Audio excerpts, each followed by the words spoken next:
सकाळ स्वास्थ्यम 2023 उपस्थित मान्यवर असतील श्री एम आचार्य बालकृष्ण, कमलेश पटेल उर्फ दाजी, मुख्तियार अली आणि रवी शेरगिल. व्याख्यान, परिसंवाद, चर्चासत्र, कार्यशाळा, प्रदर्शन, सायकल रॅली, संगीतमय उपक्रमांचा महोत्सव. या, शिका आणि आरोग्यदायी आयुष्याची अनुभूती घ्या. सकाळ स्वास्थ्यम 2023 ला अवश्य उपस्थित रहा. दिनांक 1, 2 आणि 3 डिसेंबर 2023, पंडित पाम, कर्वेनगर, पुणे. निशुल्क नोंदणीसाठी आताच www.globalswasthyam.com या वेबसाईटला भेट द्या. सकाळ स्वास्थ्यम 2023.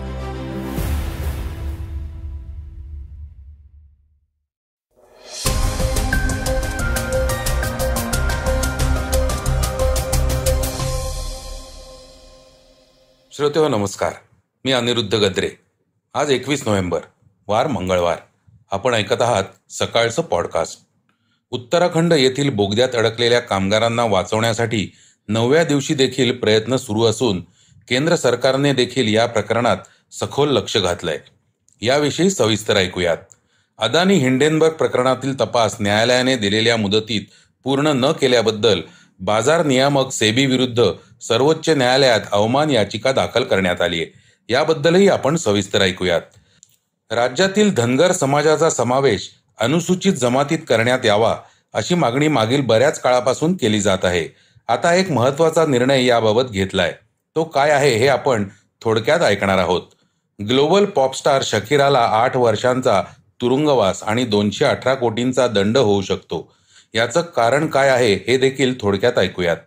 चर्चेतील बातमीमध्ये ऐकणार आहोत, संजय राऊत यांनी भाजपचे प्रदेशाध्यक्ष चंद्रशेखर बावनकुळे यांचा कसिनोमध्ये जुगार खेळतानाचा कथित फोटो शेअर केल्यानंतर इतर नेत्यांनी काय प्रतिक्रिया दिल्या आहेत.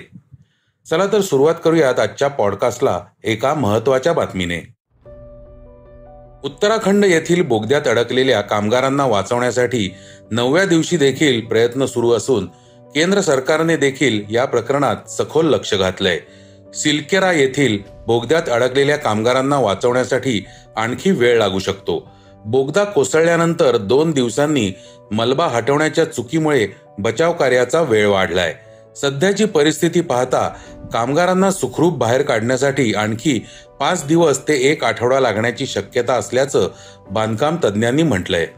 पंतप्रधान नरेंद्र मोदींनी उत्तराखंडचे मुख्यमंत्री पुष्कर सिंह धामी यांना फोन करून उत्तर काशीतील सिलकेराजवळ बोगद्यात अडकलेल्या कामगारांना सुरक्षितपणे बाहेर काढण्यासाठी सुरू असलेल्या मदत आणि बचाव कार्याची माहिती घेतली.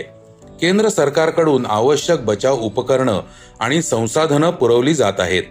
केंद्र आणि राज्य संस्थांच्या परस्पर समन्वयाने कामगारांना सुरक्षितपणे बाहेर काढले जाईल. अडकलेल्या कामगारांचे मनोधैर्य राखण्याची गरज असल्याचं पंतप्रधानांनी म्हटलंय. राज्य आणि केंद्रीय यंत्रणा परस्पर समन्वयाने आणि तत्परतेने मदत आणि बचाव कार्यात व्यस्त आहेत.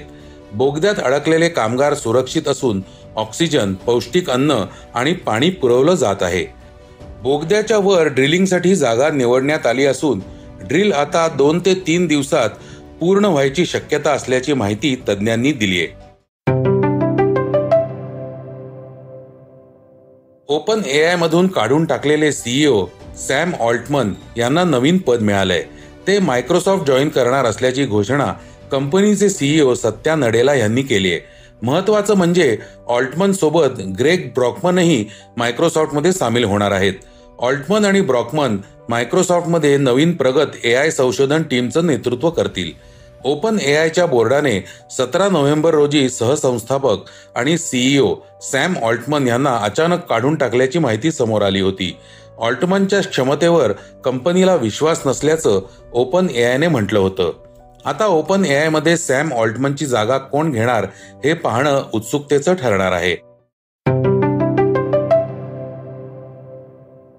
अदानी हिंडेनबर्ग प्रकरणातील तपास न्यायालयाने दिलेल्या मुदतीत पूर्ण न केल्याबद्दल बाजार नियामक सेबी विरुद्ध सर्वोच्च न्यायालयात अवमान याचिका दाखल करण्यात आली आहे.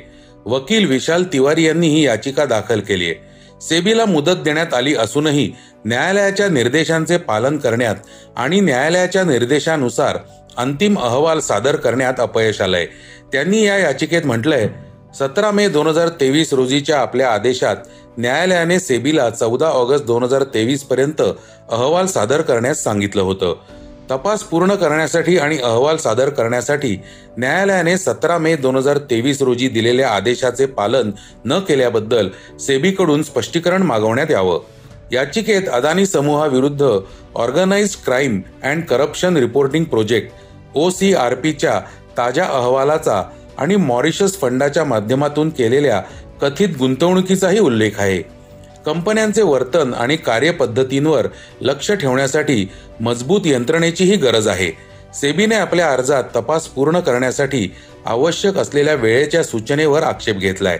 11 जुलै रोजी सर्वोच्च न्यायालयाने सेबीला अदानी समूहाच्या शेअरच्या किमतीत फेरफार केल्याच्या आरोपांबाबत सुरू असलेल्या तपासाची स्थिती विचारली होती आणि 14 ऑगस्ट पर्यंत दिलेल्या वेळेत तपास जलद गतीने पूर्ण करावा लागेल असं सांगितलं होतं. सेबीने म्हटलं होतं की अदानी समूहावरील 2 वगळता सर्व आरोपांची चौकशी पूर्ण झालीय. या समूहाच्या कंपन्यांमध्ये गुंतवणूक करणाऱ्या विदेशी कंपन्यांच्या खऱ्या मालकांबाबत 5 देशांकडून माहिती मिळण्याची प्रतीक्षा आहे. ते म्हणाले होते की अदानी समूहाशी संबंधित 24 प्रकरणांपैकी 22 प्रकरणांचे अंतिम निकाल आले आहेत.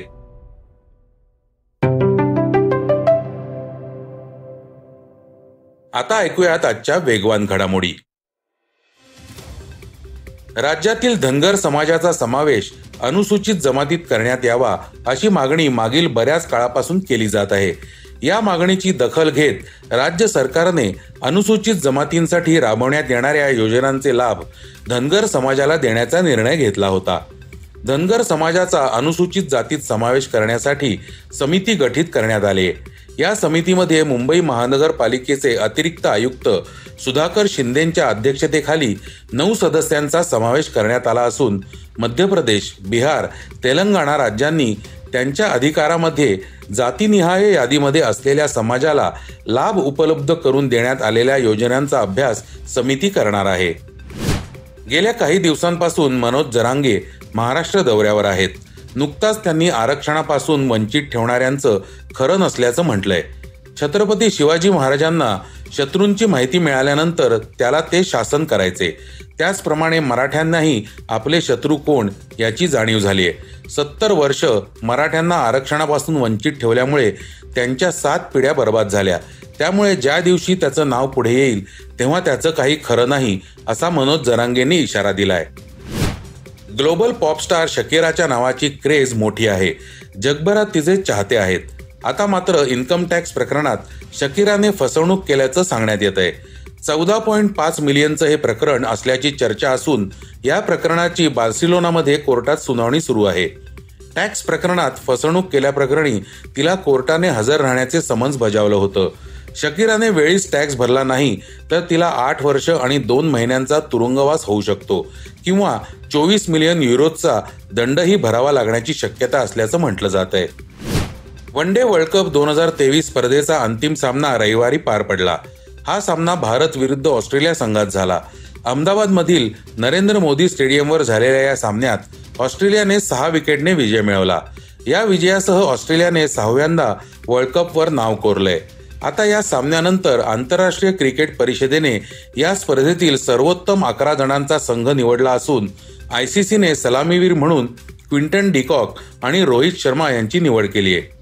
Quinton de Kock, Rohit Sharma, Virat Kohli, Daryl Mitchell, KL Rahul, Glenn Maxwell, Ravindra Jadeja, Jasprit Bumrah, Dilshan Madushanka, Adam Zampa, Mohammed Shami, Gerald Coetzee या खेळाडूंचा ICCने संघात समावेश केलाय. आता ऐकूयात आजची चर्चेतली बातमी. संजय राऊत यांनी भाजपचे प्रदेशाध्यक्ष चंद्रशेखर बावनकुळे यांचा कसिनोमध्ये जुगार खेळतानाचा कथित फोटो शेअर केलाय. यावरून आता राजकारण तापलंय. राऊतांना प्रत्युत्तर देताना भाजपनं देखील ट्विट करत आदित्य ठाकरेंचा मद्य सेवन करतानाचा फोटो शेअर करत प्रश्न उपस्थित केलाय. हे प्रकरण वाढत असून राज्यातील अनेक नेत्यांनी प्रतिक्रिया द्यायला सुरुवात केली आहे. काँग्रेसचे प्रदेशाध्यक्ष नाना पटोले यांनी देखील वक्तव्य केलंय. ऐकूयात ते काय म्हणालेत. जे संजय राऊतांनी जो फोटो ट्विट केलेला आहे, एकीकडे महाराष्ट्रात दुष्काळाची परिस्थिती आहे, आणि अशा या परिस्थितीमध्ये भाजपच्या ते प्रांताध्यक्षाचा फोटो दिसतोय त्याच्यामध्ये, तो तपासला गेला पाहिजे. पण जे काही फोटो आता आम्ही पाहिले त्या ट्विटमध्ये संजय राऊतांच्या, त्याच्यामध्ये भाजपचे प्रांताध्यक्ष दिसतात आहे. आणि हे खरं आहे की नाही आहे हे राज्याच्या गृहमंत्र्यांनी हे तपासलं पाहिजे आणि याच्यावर एक चौकशी लावली पाहिजे. वेळ आला तर सीबीआयची चौकशी याच्यामध्ये व्हायला पाहिजे. कारण की एकीकडे राज्य कंगाल झालं, राज्याची तिजोरी कंगाल झाली, राज्य दिवाळखोरीत निघालेलं आहे. राज्यामध्ये कॉन्ट्रॅक्टर त्यांचे 10,000 कोटीचे पेमेंट मिळाले नाही म्हणून ते संपावर चाललेले आहेत आणि भाजपचे प्रदेशाध्यक्ष जाऊन तिथं कॅसिनोमध्ये जुवा खेळत असतील तर ही महाराष्ट्रासाठी गंभीर बाब आहे. यामुळे महाराष्ट्रातील राजकारणाला आता कोणतं वळण मिळणार हे पाहणं महत्त्वाचं ठरणार आहे. तर श्रोतेहो, हे होतं आजचं सकाळचं पॉडकास्ट.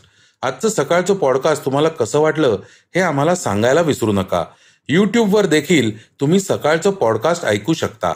त्यावरील तुमच्या प्रतिक्रिया, सूचना आमच्यापर्यंत जरूर पोहोचवा आणि सगळ्यात महत्त्वाचं म्हणजे सकाळचं पॉडकास्ट तुमच्या मित्रांना, कुटुंबियांना नक्की शेअर करा.